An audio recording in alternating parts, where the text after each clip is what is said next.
Hello everyone, this is Mikedot here for OnRPG as your MMO news updater, giving you guys a look at MMO news and features for the week of June 10th, 2013. It's the moment you've all been waiting for as E3 is right at our footsteps, and the OnRPG team is set to take the Los Angeles Convention Center by storm. Be sure to check out the site all this week as it will become your #1 MMO news stop for E3, as we'll be going hands-on with a ton of first look and press-only previews including World of Warships, Black Gold Online, Wildstar, DC Universe Online, Dragon's Prophet, Final Fantasy XIV, an unannounced wargaming console title, and plenty more. Now, personally, for me, the three titles that I'm looking forward to at E3 this year would have to be Black Desert Online, ArcheAge, and Fighters Club. Now, with Black Desert Online and ArcheAge, these two titles in particular are special because they're both sandbox titles, which are very rare in the MMO market today. And as accessible as most theme park MMOs like World of Warcraft can be, they don't really take advantage of the genre as much as they should. Now with sandbox MMOs, they're all about freedom. They're all about giving the player real control over the world, and the actions that players perform actually leave a lasting effect. It's not like other MMORPGs like Guild Wars 2 that claim that your actions have an effect on the world, but they only do to a certain extent. Although, for one thing, between these two titles, ArcheAge and Black Desert, I would have to say that Black Desert is the most interesting of the two, because not only is it a sandbox title, but it also features a non-targeting combat system and a parkour movement system similar to games like Assassin's Creed. But overall, both games are still very impressive, and I certainly can't wait for the releases. I'm also very happy with the publisher that will be hosting ArcheAge, which will be Tryon Worlds, the same publishers that are hosting Rift and Warface. Overall, I've been hearing nothing but good things from Tryon Worlds, as they're a company that actually listens to their customers, so I can rest easy knowing that ArcheAge is in good hands. Now, the other title that I mentioned before was Fighters Club, and this is an upcoming beat-em-up brawler MMO published by Killer Combo and developed by Koch Studios, the same team that's behind Grand Chase and Elsword. The Korean version has been out for a while now, but the English release was announced back in February 2012, and since then has had its beta schedule pushed back several times before going into complete radio silence for an entire year. Now that Fighters Club will be at E3 this year, I have hope that they'll be releasing the game really soon, because I've just been itching for a good old-fashioned style beat-em-up, especially now since the North American version of Dungeon Fighter Online by Nexon will be shutting down later this week. It just really sucks to see it go, because I used to love playing Dungeon Fighter Online back when I was in college. But ever since the great hacker outbreak of April 2011, I lost all of my advanced avatar sets, all of my rare weapons, and overall I just lost my will to play.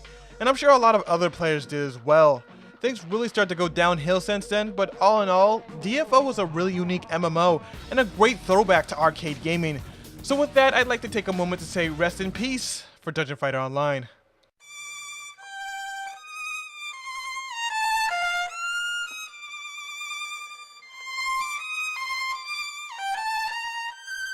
But anyway, as we look towards the future, I still can't wait for Fighters Club to come out.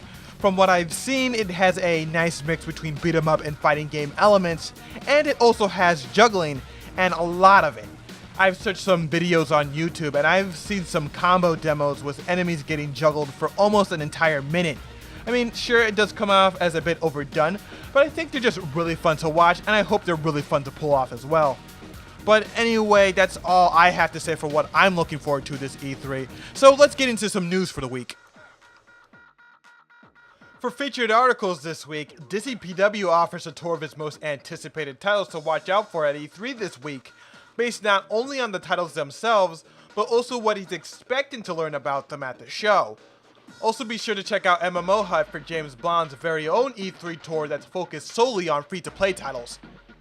I also got to take a second look at a MOBA/fighting game title called Archblade, which is currently available as an early access title on Steam. Now, since my previous look at the game during its closed beta phase, I had high hopes that the game would improve and expand, as I thought the idea of mixing MOBA and fighting game action was an excellent concept, but as it stands, the game still has a lot of kinks to work out. A Pokerup takes a look at a brand new action title called Panzar. In his review, he details the game's unique physics engine and how its gameplay sets itself so far above the competition, easily making it one of the hottest arena action games of 2013.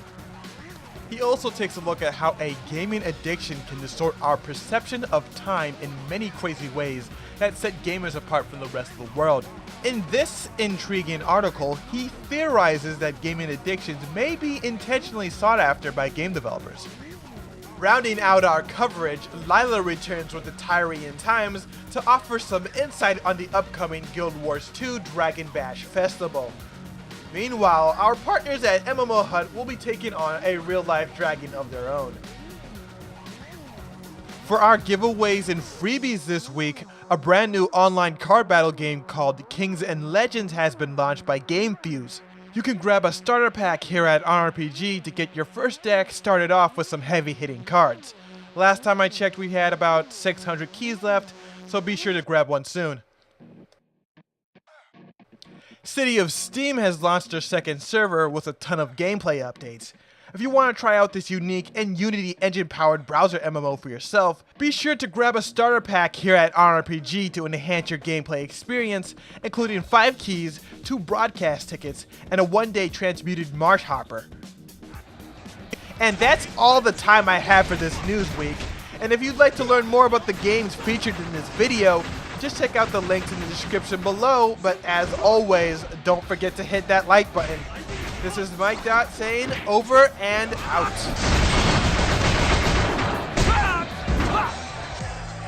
You lose.